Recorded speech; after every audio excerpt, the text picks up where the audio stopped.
to be able to offer this program. The recording is being live streamed on YouTube as we speak. Welcome to our viewers who are watching us on YouTube. And be able to offer this program. The recording is being, there we go. So today we have a really special program, and Frank and I have been thinking about it and planning it for a long time.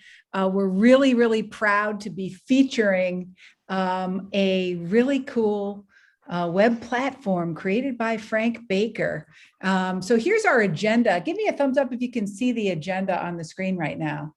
Not yet. Not yet. Okay, hold on. Let me see if I can fix that. Hold on. Let's see if I can fix that. Start share. Oh, there we go. Let's try this. Is that showing up? Not yet. Nope. No. Oh my gosh. Let's try that. Yes, now you can see it, right? Yes. Joe, okay, now you can see it. So we've got kind of a nice agenda today. We're going to talk about the power of stories and artifacts. We're really reflecting on anti-Semitism and disinformation today. And then We lost it. What? Uh-oh, that's not good. Then we're gonna look at the Stories of Survival website. That's basically the plan for today.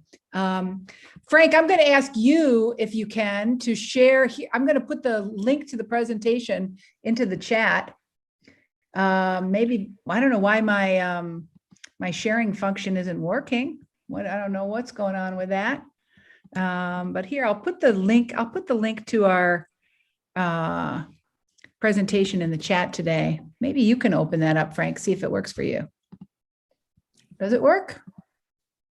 Yes, it does. And so share your screen. Let's see if your share screen works better than mine. We wanted to talk a little bit about how people experience online harassment and disinformation today. Good show, Frank. And one of the things that really startled me was this new information from the Anti-Defamation League. It's slide 3, Frank. Yeah, there you go. It turns out that surveys show that a lot of people experience different forms of online hate and harassment in daily life. And this is data from 2021, and it shows that 41% of Americans experience some type of online harassment in the previous year, right? And some of that is stuff like offensive name calling. Some of that is stuff that's more severe online harassment, sometimes connected to race or religion. Some of these kinds of threats can cause sleep deprivation and can lead to lawsuits and are relatively problematic and severe. And if you go to the next slide, Frank, it's no surprise that the platforms that we most frequently encounter online hate and harassment are on the platforms we use the most, right? No surprise there, with Facebook weighing in very, very heavily, followed by Twitter and Instagram. And so in some ways, one of the things we think about in media literacy is connecting the dots between our lived experience, right, in the world we live in today with our devices and our near constant media exposure, with the big ideas of the past, and thinking a little bit about how what the consequences are of our failure to understand the past. Frank, you tell a really great story about the history of teaching about the Holocaust. Can you share with us? I will, Renee. Thank you. Those of us who've been doing media literacy for a long time remember Alan November's a very impactful column from 1998, folks, entitled Teaching Zach to Think. Zach was a 14-year-old. It's a true story. He told his teacher, "I'm working on a history paper about how the Holocaust never happened." The teacher said, "Zach, where did you hear that?" And he said, it's the internet. I found it on this website of this Northwestern University professor. And Alan November provides the URL there for the professor's page. Now, as you look at that URL, you may not notice anything unusual, but after edu/ is the tilde symbol. The tilde symbol indicates a personal website. Alan November goes on to say, now this is more than 20 years ago, folks. I'm afraid that kids use the internet without being taught how to use the internet. And how much has that not changed? Alan November says, if Zach had bothered to have conducted a search of Arthur Butts, the professor, he would have found his name listed on a page of known Holocaust deniers. So that was more than 20 years ago. And I provided you the URL to that article. So I think context is important before we dive right in here. So now we're into social media. And here is a group called the Center for Countering Hate. And if you don't know them, I think you as educators want to get familiar with them. And so here I've pulled from one of their studies that Facebook has labeled a piece of viral Holocaust denial instead of removing it, right? Okay. And another one of their posts here, over 100 posts in their sample denied or minimized the Holocaust. This is the kind of thing a lot of folks are being exposed to. And Renee, I want you to pick up on that topic. Well, I go back, Frank. It turns out that, Holocaust deniers are pretty visible. This one's a Sweet Home Europe is the name of the username. And this person is really clearly a white nationalist who's finding ways to trigger and arouse strong emotions. And so in my continuing search for contemporary propaganda, I stumbled across this Twitter image, right? Sweet Home Europe writes in 2018, call it hollow hoax or call it hollow fake.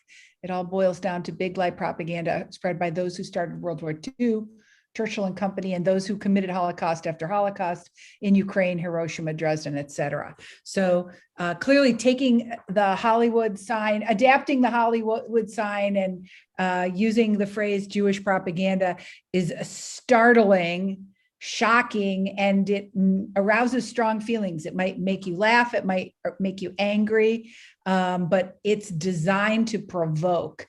And so I think, Frank, we always talk about how whenever you feel those strong emotions rising, that's when you know that you need media literacy, and exactly. And it's the only way to move forward here. So I wanted to tell folks who may not already know that the Claims Conference does a semi-annual survey, and the results are horrific. Nearly 2/3 of young American adults are not even aware that 6 million Jews died. And some think the Jews were responsible for the Holocaust. 63% of the young adults aren't aware of the death toll. Almost 50%, half, reported seeing Holocaust denial or distortion posts. And so we now know, what the issue is.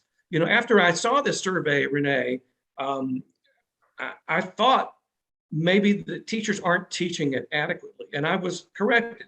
Frank, they don't have the time.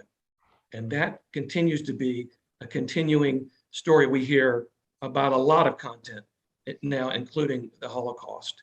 Hey, Frank, yes. Since we are such a small group, I wonder if we can back up to that last slide and engage with Deborah and Iglika a little bit. How do you experience Holocaust denial in your communities and with your students? What's your connection to? How have you encountered it in your work or in your community? At Northeastern, I'm now retired, but when I was active in the university's Hillel group, there were, students who wanted to have a Palestinian group wanted to have meetings about the Palestinian, and there was a tremendous amount of tension between the Palestinian group and the Hillel group, such that there were splinters within each about how to come together. Since then, I don't think they've ever been able to come together. And that's unfortunate, but I know that recently Northeastern did have an anti-Semitic incident that's reported by the Jewish Studies Department, but I don't know exactly what it was. But our Jewish Studies Department is very actively teaching about the Holocaust and America's role in the Holocaust in particular. Thank you so much for sharing. Iglika, how do you experience in the context of your work in life? Actually, I don't have enough to share about the students, about these generations that are not in university or in high school. They are learning about Second World War and the genocides in their K-12 education. But actually, there is a huge ignorance in the society regarding other stories different than Bulgarian ethnicity. And this is because all sides are still into these five centuries of Bulgarians into the Ottoman Empire. So it's super important, and I have this conversation yesterday after the Media Club Monday. It's very important to us to be able to adapt a lot of content that you do in culture, in movies, in education, for our education, because we don't have it in ours. There's so many important lessons, and this whole path as a society. It's regarding the critical race theory. It's regarding denialism. We have a huge problem with denialism in everything, with very low trust in everything. Yes. Thank you so much for sharing. Yes, the Bulgarian context has really got its own uniqueness, and you're here because it's possible you might be able to adapt something from story survival to work with your educators and students that you work to support with media literacy. Cool. So Renee, when I saw these survey results, I immediately asked myself, well, why? Why is this happening? What is our role as educators? What is our role as media educators to dive even deeper into this? So with that in mind, here are some recent headlines. So for those of us in the United States, there's been, public outrage, if you will, over this school administrator's comments about we need to present opposing views of the Holocaust. And then a study showing that anti-Semitism is reaching even younger audiences. And the last headline is that TikTok now is being used tremendously. And I located this study from the Simon Wiesenthal Center on TikTok and an overview of hate. And thankfully, folks, media literacy is recommended as one of the strategies that we need to be engaging in. And so I also wonder how many folks who teach Jewish studies or teach Holocaust studies actually include media literacy in what they're doing, because I think this is really important, and this is a blueprint for helping understand all of that. I think, Renee, at this point, we want to bring in our guest, my friend here in Columbia, South Carolina, who I've known all of my life, and that's Esther Esther Goldberg Greenberg. And I think, Esther, we're going to ask you if you wouldn't mind sharing your mother's story for everybody who's participating. I'd love to, Frank. And first, I just want to thank Renee and Frank for having me today. It's really an honor to be with both of you. You're so talented, both of you. And I'll just tell my story as honestly and as best as I can. And please stop me with any questions or ask me at the end. I'm happy to share. So for those of you who don't, the website is basically about my mother and father, which of course, I'm so honored that Frank did that, and as well as my whole family is honored. So I'm going to start with my mother's story. And her name was Bluma Goldberg. She actually passed away just this past January. So we had her for 94 years, very blessed to have her that long. She was from a small town in Poland called Pinchev. Her dad was a leather merchant, and her mother cooked and cared for the children. She had 4 sisters and 1 brother. Mom was 13 and her older sister 15 when the Nazis arrived in her town. Right away, they burned most of their town. Mom's sister Genya went with her husband to hide in the cellar of a burned out house. And after living with such a strong smell of smoke, her husband became sick with typhus and died in what was left of their hospital. The Germans, as Mom put it, ruled. If a Jew was caught not wearing their Star of David, they were shot immediately. On Rosh Hashanah, our Jewish New Year, the Nazis rushed in. My grandmother told Sella and Mom to run and go hide in the woods. They were screaming and crying and said it was impossible. Their mother stuffed all their family money into Sella's pocket and just pushed them out of the house. And they never, ever saw their family again. So Mom and Sella lived in the woods, and the weather grew cold. They found 2 cousins and an uncle in the forest. They would sneak to nearby villages to buy food with the money they had. After several months of hiding, they knew they couldn't survive the full force of winter. So they made their way to an uncle's house in a nearby town. The Nazis were using the uncle for the war effort, so he was not sent off to a camp. The girls tried to hide, but the SS found out about them. The girls heard through megaphones anybody interested in coming to a work camp to meet the truck the next day. They really had no choice. They knew they were going to be found by the SS, so they decided to make for the truck. This time, the Germans were telling the truth. They were taken to a work camp. It was an ammunition factory for the Germans. It was not as bad as a concentration camp, but it was similar. There was a formation at 5 a.m. every day. They slept on a wooden slat with straw, very little food. They worked at this camp together for 3 years, the devil standing over them at all times. A 15-year-old girl with no parents, no experience, no sanitation. The Germans then moved the girls after these 3 years to the famous camp Bergen-Belsen. This was not a work camp, it was a death camp. When they arrived, they saw people there with a skeletal look, the gaunt look of starvation and death. Here at Bergen-Belsen, they took all the girls' possessions and gave them a real shower and a close haircut. They were also given the striped prison dress. There was no running water or toilet. The barracks consisted of a cabin just with straw on the floor. Their day consisted of arising before dawn for roll call, a breakfast of a piece of bread and lukewarm coffee, moving heavy debris such as tree trunks back and forth all day with no lunch, then a supper of warm water and a cabbage leaf. The next day they would do it again and again until more people just dropped and died. There was not much reason to try. Again, the Germans moved the sisters to Burgau, a camp where they helped build German airplanes. They were moved again and again until they came to a camp called Kaufering. By now, Mom had been very sick with typhus, and now Sella was sick. Mom snuck into the kitchen and brought her some food. The risk really didn't matter anymore. They were barely hanging on. Finally, they heard gunfire. They saw an American soldier in the doorway.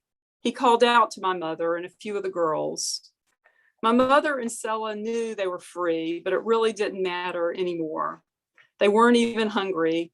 They were just skin and bones. They were taken to a hospital and slowly began to get nursed back to health. Only then did the feelings come, and only then did they cry. They were the only ones in their family that had survived. And that's when they found this out, that they were the only ones that had survived. After they got a little better, they were put in a displaced persons camp in a small town called Landsberg, Germany. There were hundreds of survivors there, all similar ages to the girls. And there they met their husbands to be, who happened to be friends, and they had a double wedding there in the camp. My parents, and I'll tell you more about my father later, but they had planned on going to Israel. And at the last minute, they decided to come to the United States. And they came here to Columbia. I'm in the business that my dad started many years ago right now. The family's still involved in the business. And that's really basically her story. I'll tell you more when I go into my father's story. It's powerful. It's extremely powerful, emotional, and I know it's very difficult for you to recount it. Yes. I'm reminded, Renee, and all of you all listening, over the last year, I heard the head of the United States Holocaust Memorial Museum speak, and she said teachers are calling because the museum is closed because of the pandemic, and so they polled the teachers and they asked them what did they want, what did they need, and teachers said two things: they wanted authentic stories, and they wanted primary sources. And so I think those are two things that guided me when we started to develop our website. So Esther, thank you again. You're welcome. Where are we now, Renee? Tell me. Well, I am seeing a really interesting through line in the chat room. And so, Iglika, can you talk to us a little bit about the Bulgaria connection? Because this is, again, all of our understanding of the Holocaust is situational and contextual, right? And first of all, I really did not understand that there were Jews in the South until I met you, Frank. I was like, funny. Really? In South Carolina? Well, Yeah. Renee, one of the things you probably don't know is that at one point in American history, the city of Charleston, South Carolina, had more Jews than even New York City. So it was a large port city, and Charleston claims to have the oldest continuously operating synagogue in the United States. So there's a lot of history there as well. And recently, my wife and I, who have grandchildren down near Charleston, I realized that my great-grandfather actually settled in Mount Pleasant across the river from Charleston. So there's a lot of history and connection here. Absolutely fascinating. And Iglika, it looks like you shared with us an article from the Washington Post. It turns out that Jews from Bulgaria didn't die in the Holocaust. They were saved by people in their community. Can you talk to us a little bit about when you were growing up, how you learned about that story? I have to say that in the years that I was in the high school, right after the fall of communism, we even didn't learn about this part of the story. So I'm sharing this because it's not so well known outside of maybe Bulgarian, some historians, but also because it's somehow it was a settled issue, but now it's a little opening, and this is regard this whole conversation. And I can see that it's difficult for the society to talk about this.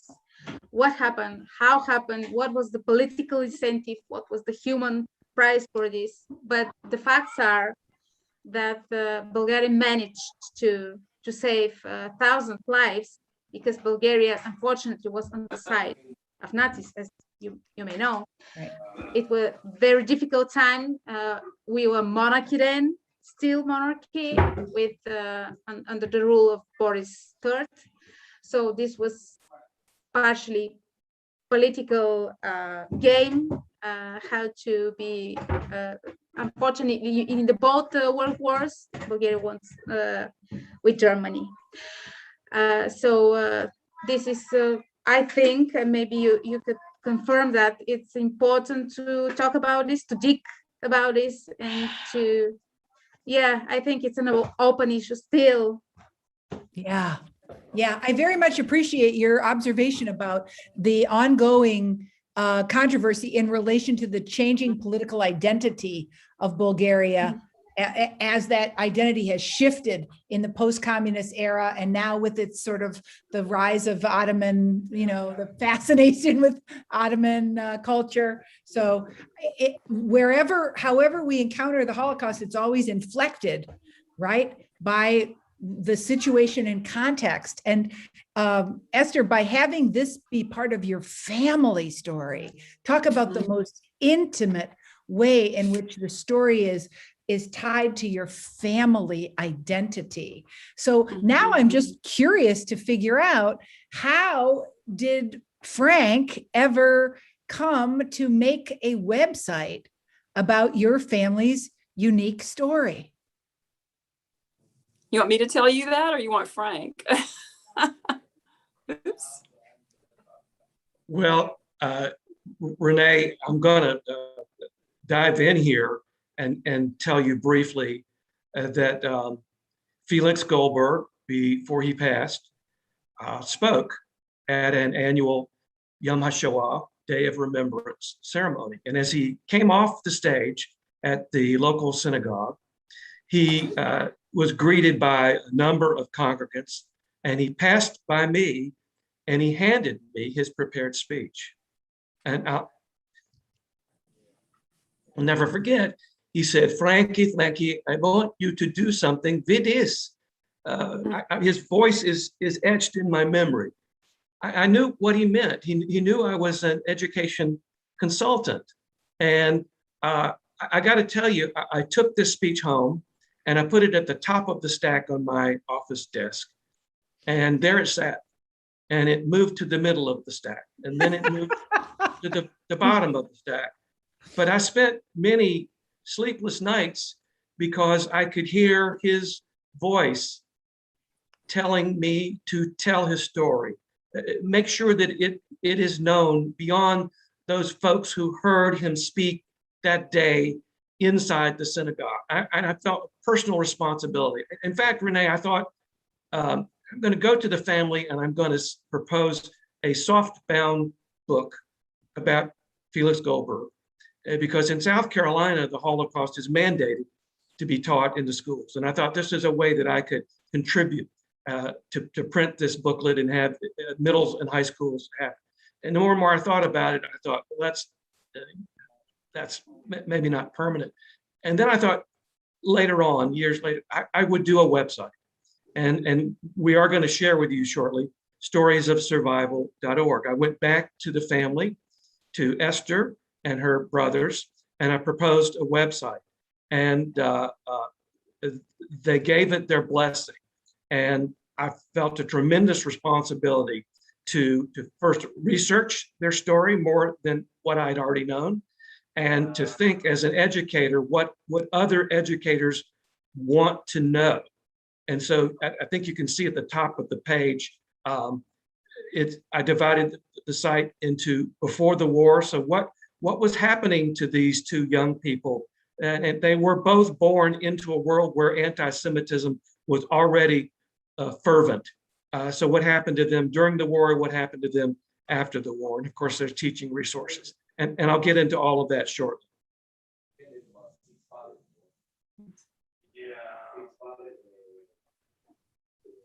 So one of the things that I wanted to do with this website was, what do teachers and students want to know? Who was Bluma Tischgart? Who was Felix Goldberg? What were the circumstances that led them to become involved in the Holocaust? What happened to them? How did the Nazis use both of them as slave laborers? And I think vocabulary is very important. So that's one of the things that's on the website. What risks did they take to survive? Because we know they did take many risks, and how they survived, and where do they go, and where do they end up? So as I said, the website's divided into these three sections.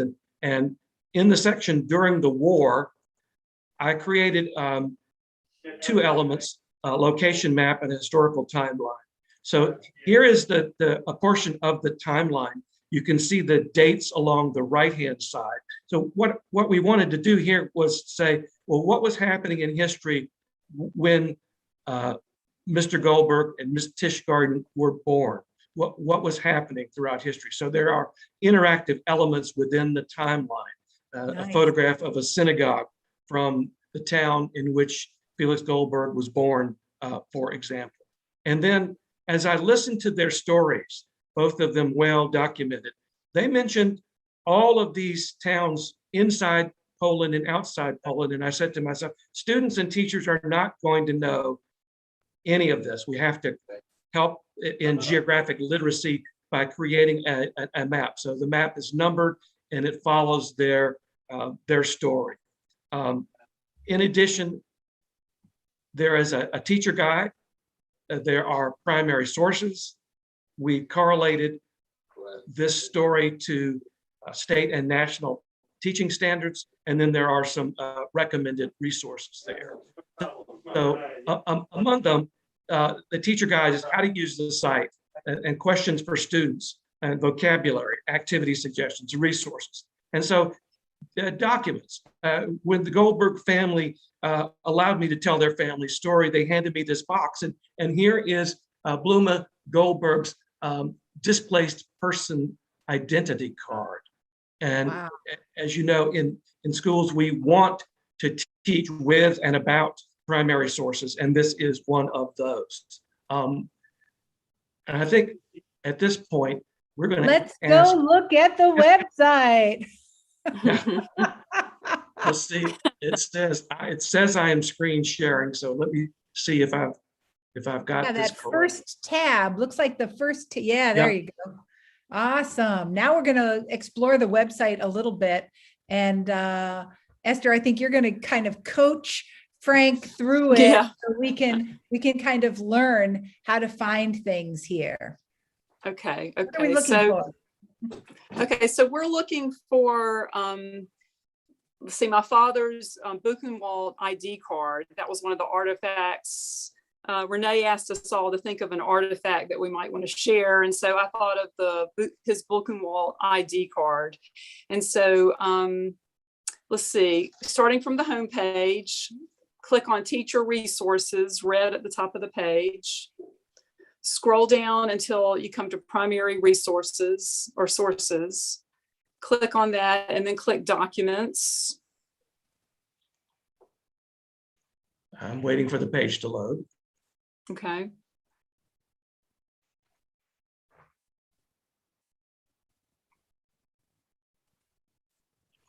I seem to be stuck.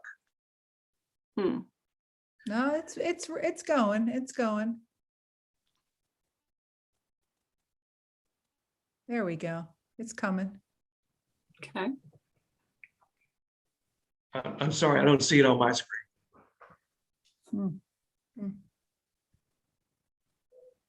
Let's do this. If you'll just continue with the procedure. Okay. Well, you click documents and then you come to the second one from the top would be the Buchenwald ID card. So pretty easy to do, really. And when you get to that, you can see my father's birth date. You can see his hometown, which was Kalisz, Poland, and the different spelling of my father's first name. So it was really interesting, and it's really unbelievable that our family has some of these items.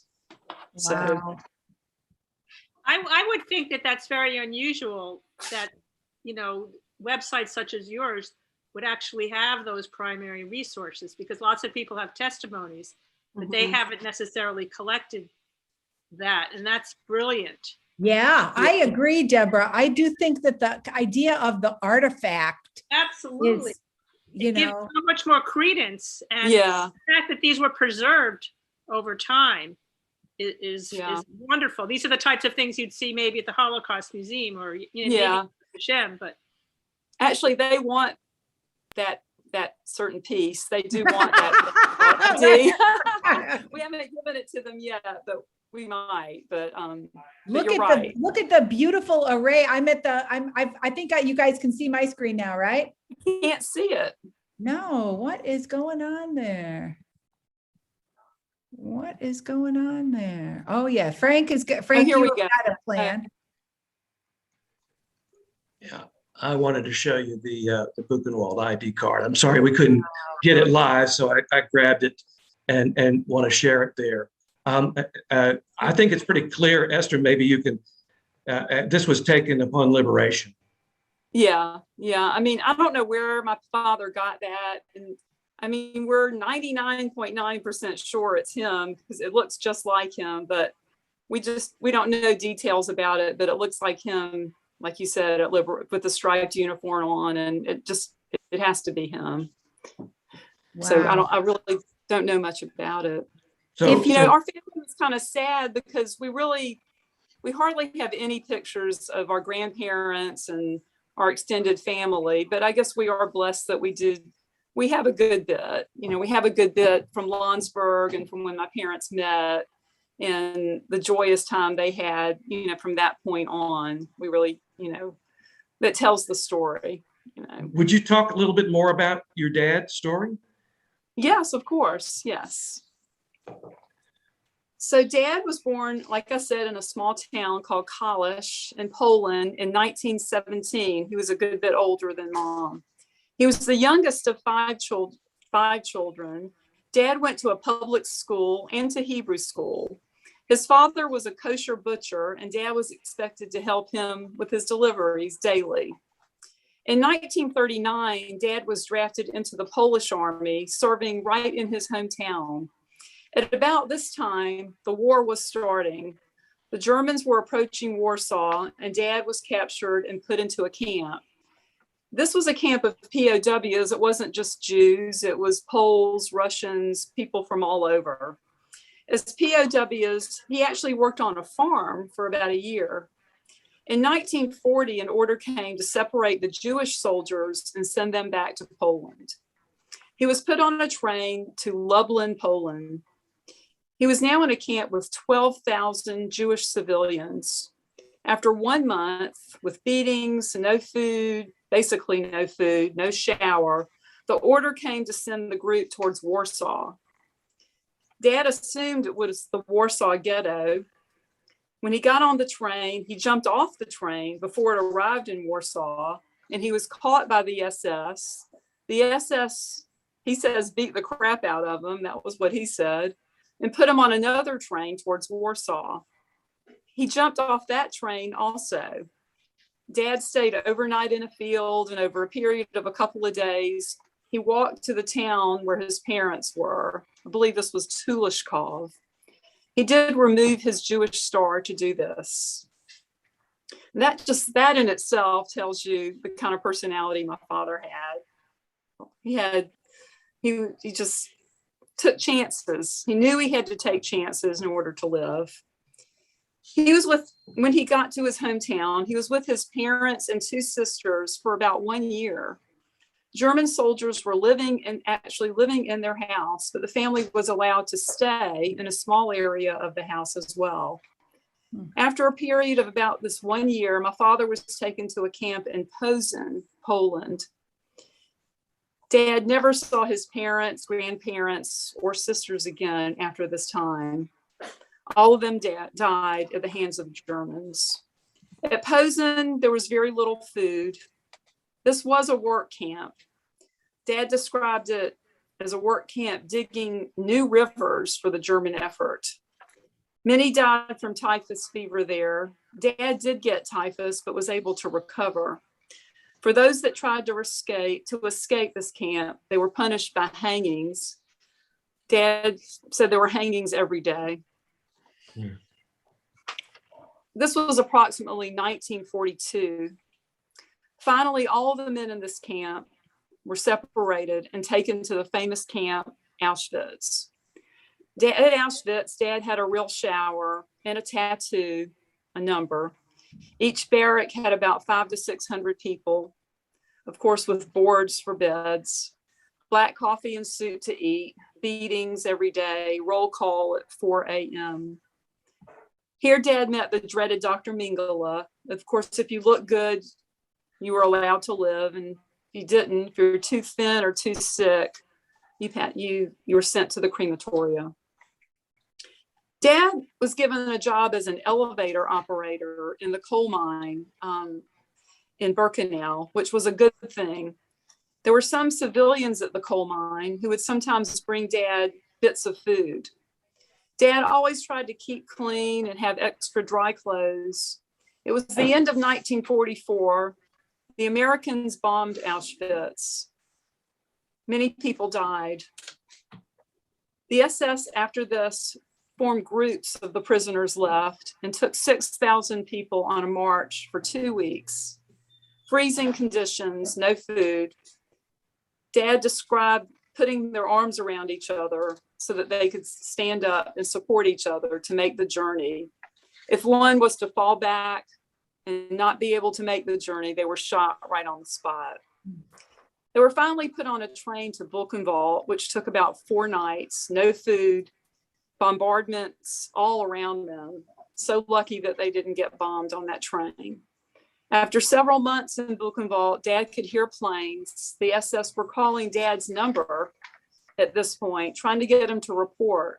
They were trying to kill as many Jews as possible at the end. Dad was hiding under a wooden block for days and days. In April 1945, Dad saw the first American soldier walk into the camp. I just have a picture of him breaking down, telling the story. Rabbi Schechter was this man who had a memorial service that very night, that he liberated those guys, those soldiers, those prisoners. So that was Dad's story. He eventually made his way, of course, to Landsberg and met Mom there. He describes it as a happy time in Landsberg. He was very crafty. He was trading all kinds of things for food. He had a camera. He took a picture of my mother. That's kind of how he met her. Brought her the camera and brought her a picture and said, can I have a kiss? And she said no. And she kissed her anyway. And then she slapped his face. And that was the beginning of their courtship. But yeah. So he took risks, all right. Yeah, he took risks, definitely. So anyway, they, like I said, they eventually made their way through High S and UJA to the United States. And our synagogue helped them get started here in Columbia. So I'm glad to take any questions. There's lots of details.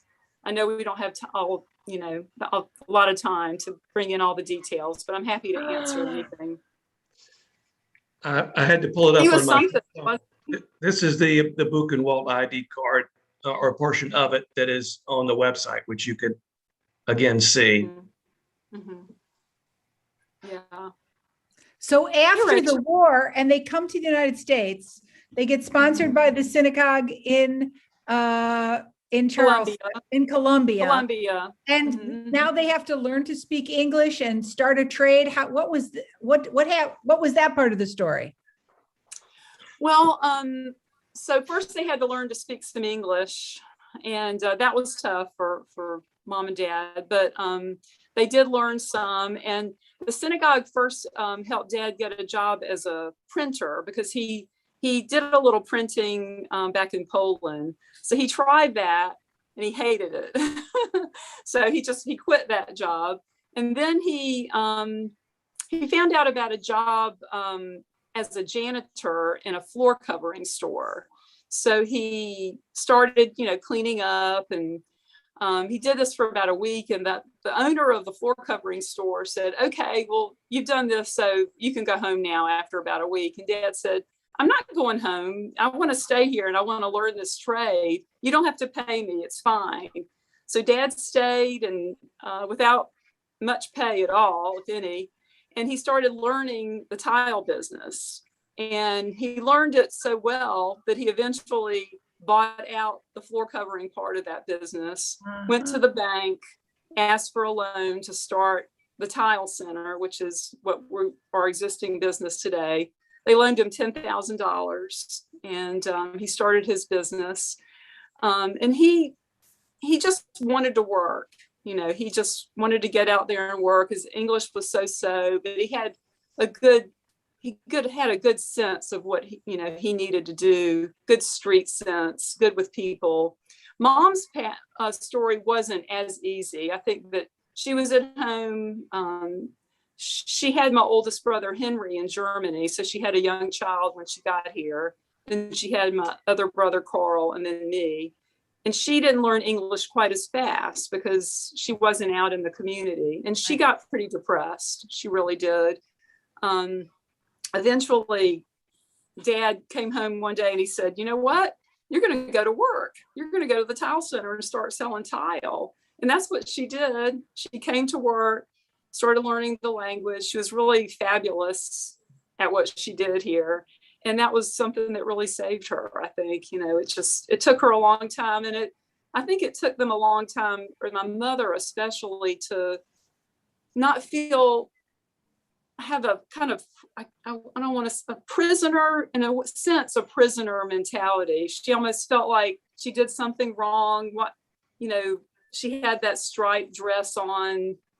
It took her a long time, to come to terms with everything here. So, Rachel, maybe you want to say something. It's my daughter there.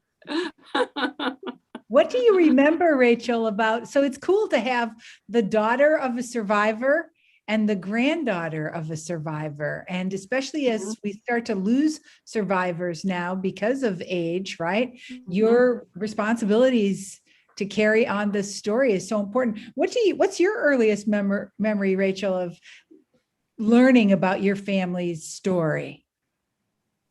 Gosh, well, it's nice to meet everybody. I wasn't expecting to speak. I work for the ADL, so I've really embodied the mission of keeping the story going, honestly. It's a huge part of why I work, why I do what I do. Earliest memory of Bluma and Tati. Tati is what all the grandkids called them. Bluma wanted to be called Bluma. She didn't want to be thought of as a grandmother. So we were all trained to Bluma, Bluma, Bluma. Earliest memory, I mean, I don't know. It's not, honestly, I don't really have a memory of us sitting down and learning about the story. We were just raised around it. It's just something that we're all so comfortable talking about it. All my cousins and my siblings, it's something that Mom and Dad and Bluma and Tati really, it was never a secret. It was never, I can't imagine what it must have been like for them to tell Mom and her brothers about it. Yeah, I mean, I have memories. I think the earliest memory that really stayed with me was Bluma coming to speak to my class when I was in 5th grade. She came and that was really like, wow, this person's in direct line. She's in my family and here she is speaking out about this. And I remember kind of, okay, you're Bluma's granddaughter, from then on. It was kind of like, yeah, you're that person, you've come from a family of survival and you're here. And yeah, so that has stayed with me. Even now, when I tell people that my grandmothers and grandfather survived the Holocaust, it's still like, oh my goodness, Right. So, and did they have when they were there in Columbia, did they have other people of their generation who were also survivors, so that there was a community there for them? Because I think sometimes you can feel really isolated, and I wonder, how did they fight against that isolation? So one part that probably an important part that I left out, I apologize, is that Sella, Mom's older sister, is the one that decided to come to the United States first. And so she applied from the displaced persons camp. She went to Munich first and applied to come. And she was sent to Columbia, just randomly to Columbia, because people were sent all over the United States. So my parents had planned on going to Israel, and Dad had 2 other brothers that survived, and they did go to Israel. So they were all set to go to Israel, and then Mom received letters from Sella saying, you have to come to the United States, you have to come to Columbia. So that was all it took. And so she followed her sister to Columbia. Oh, that's so wonderful. Logically so. And then eventually one of his brothers immigrated to the US and came to Columbia too. So they had that group. Yeah. And then there was another family that was here as well that was had family here, the Stearns. And so they had, we remember during holidays, a lot of Yiddish spoken, and they had their little community here. They really did, which was nice. I mean, not anything in comparison to a community in New York or one of the bigger cities, but in a way, me and my brothers always felt like that might have been good for them because they were forced to be part of the greater community, forced to speak English, forced to, be a part of Columbia rather than just stay in their little, European community. Did they experience any anti-Semitism? Were they immediately accepted by the community? And, was the role of the synagogue so strong in that area and other organizations that helped to? Allow me to chime in here because part of my research, I discovered that Columbia, South Carolina was recognized as a model city of all the cities in the United States for resettling displaced persons. And the story that was in this national magazine said the Jewish community got together. They knew that these displaced persons were coming to Columbia, South Carolina, and they created committees. They committed a committee on learning English, a committee on finding jobs, a committee on finding housing. And so the greater Jewish community, the university, the B'nai B'rith, the Zionist organizations, all got together and worked diligently to make sure that they had what they needed. In fact, Mrs. Goldberg of blessed memory is quoted as saying, "I got off the train in Columbia. I had less than $1 in my pocket. I didn't speak English, and I had a young son. And I can only imagine what that must have been like. But Columbia, South Carolina embraced them. And I think that's really important. Folks got together and thought, what will they need? What can we provide? How can we set them on a road to success?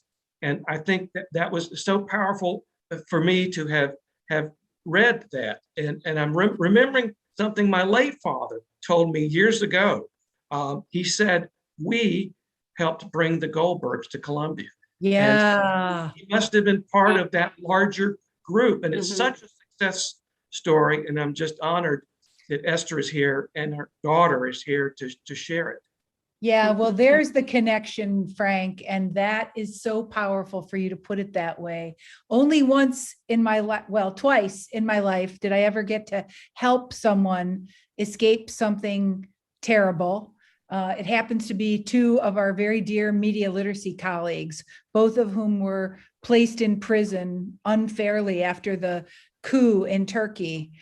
They were accused of being terrorists. They were falsely accused. They were sentenced to prison. And I was able to play a very small role in both of them getting out of prison and one of them getting to Germany to be safe as a displaced person. And I feel like that the gift that it is to be able to support someone in need is just enormous. It's just absolutely deeply humane. And I think about it a lot now when I hear about those people trying to get from Mexico to the United States by swimming and thinking, how do I survive? I want to be closer to help those people as well. But Frank, we only have a few minutes left, and you have a beautiful ending to this story that our media literacy community, I think, will be especially delighted to learn about. Can you talk to us about the current new production, the next project in your storytelling adventure? Well, Stories of Survival was primarily designed for teachers. So I've been promoting it all over South Carolina and elsewhere. But I thought, what have I done for students? The young people who we know don't really understand what happened. And we are in production now on a graphic novel about the Goldberg story. And it will be published this spring. Renee, I hope that we can come back in this format and share their story. This is a new venture, and the Goldberg family again has embraced the idea of a graphic novel because, as many of you know, it is one of the most popular formats for young people today.